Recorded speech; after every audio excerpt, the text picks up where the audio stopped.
जब योद्धा और योगी एक हो जाएं, योद्धा और योगी एक दूसरे से विरोधी व्यक्तित्व दिखते हुए भी मनोभूमि आधारित समानता रखते हैं। योद्धा को योगी होना चाहिए और योगी को योद्धा। ऐसे योद्धा के युद्ध का उद्देश्य भी महान होना चाहिए। युद्ध महान उद्देश्यों के लिए रचे जाते हैं, क्षुद्रताओं के लिए नहीं। महासमर जब भी रचे जाते हैं तो महान उद्देश्यों के लिए ही रचे जाते हैं।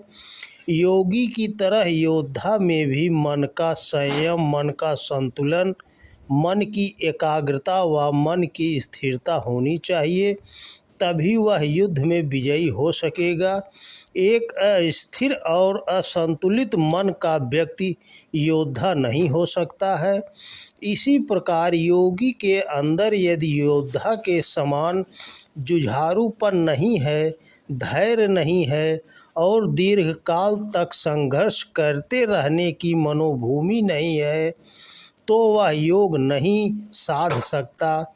योगी को संस्कारों के व्यूह का भेदन करना पड़ता है, अतः उसे भी योद्धा होना ही पड़ता है। योद्धा की सफलता उसकी निष्ठा एवं जुझारूपन में निहित है और इसके साथ ही उसे योगी की तरह भी बनना पड़ता है। योद्धा युद्ध करता है तब उसे युद्ध के अलावा और कुछ भी समझ में नहीं आता है। उस समय वह आसक्ति से दूर होता है। योद्धा को आसक्ति से सर्वथा निवृत्त होना चाहिए, क्योंकि यदि आसक्ति होगी तो उसका युद्ध धर्म युद्ध नहीं कहलाएगा और उसके उद्देश्य भी क्षुद्र ही कहे जाएंगे। योद्धा की आसक्ति उसे अपने को याद करने के लिए विवश कर देगी। जिस योद्धा को पल पल घर की याद सताए, परिजनों की याद सताए, वह युद्ध नहीं कर सकता है। योद्धा शस्त्र संचालन करते समय अपने पुत्र को याद करे, पत्नी के प्रेम को याद करे, अपनी ममतामयी माता की ममता को याद करे, अपने स्नेहिल पिता के आशीष को याद करे, तो वह कैसे युद्ध करेगा। योद्धा जब तक आसक्ति, मोह एवं अहंकार का परित्याग नहीं कर लेता है, वह युद्ध जैसे कार्य में अपनी भागीदारी सुनिश्चित नहीं कर सकता। धर्म युद्ध सदैव किसी विशिष्ट उद्देश्य के लिए किया जाता है, किसी प्रयोजन के लिए किया जाता है, न कि अपने अहंकार की पूर्ति या किसी क्षुद्रता के लिए किया जाता है। योद्धा को योगी के समान होना चाहिए। आसक्ति का अभाव, मोह का अभाव एवं अहंकार की न्यूनता किसी भी योद्धा की संपूर्ण सफलता है और ये एक योगी के गुण है। योगी वह होता है जिसके मन में आसक्ति, मोह एवं अहंकार नहीं होता है। इसलिए इन सब के अभाव में योद्धा एक योगी के समान होता है। योद्धा का मन स्थिर एवं संतुलित होना चाहिए। एक स्थिर एवं असंतुलित मन का व्यक्ति विजेता नहीं हो सकता। युद्ध एक कला है और इस कला के लिए सबसे पहले मन का शांत, स्थिर व संतुलित होना आवश्यक है। जब योद्धा अपने धनुष से बाण का संधान करता है तो उसका मन स्थिर होता है, अन्यथा वह अपने लक्ष्य का भेदन नहीं कर सकेगा, वरन लक्ष्य के भेदन से वह चूक जाएगा। इसी तरह सभी प्रकार के अस्त्र एवं शस्त्र के संचालन में मन की स्थिरता एवं एकाग्रता आवश्यक है, तभी एक योद्धा सफल हो सकता है। उसके सिर पर विजेता का सेहरा बंध सकता है।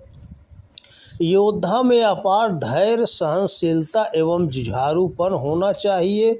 युद्ध में जब आघात प्रतिघात होता है, शत्रुओं के शस्त्र से जब देह में गहरे घाव लगते हैं, देह क्षत विक्षत हो जाती है, तब भी उसका मनोबल टूटना नहीं चाहिए। वह उसे अपार धैर्य के साथ अपना युद्ध करना चाहिए। जहाँ धैर्य टूटता है, सहनशीलता जवाब देने लगती है। तब अपने शरीर में लगने वाले घाव दर्द देने लगते हैं, पीड़ा का एहसास होने लगता है।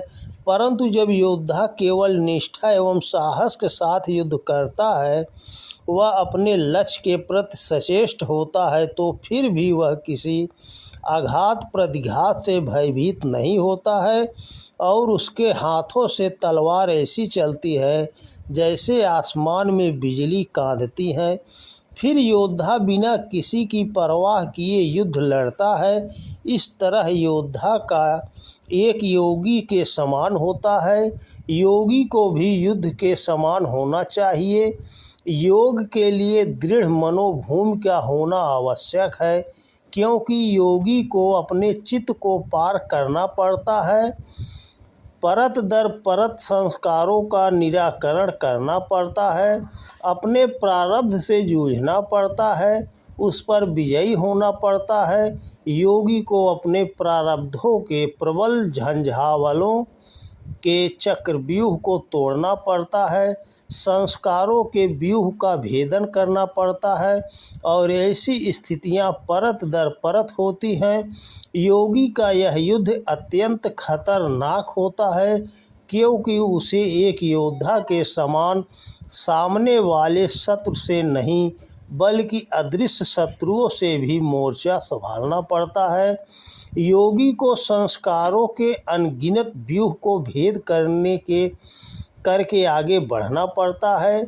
व्यूह की चर्चा, व्यूह रचना की बात राम रावण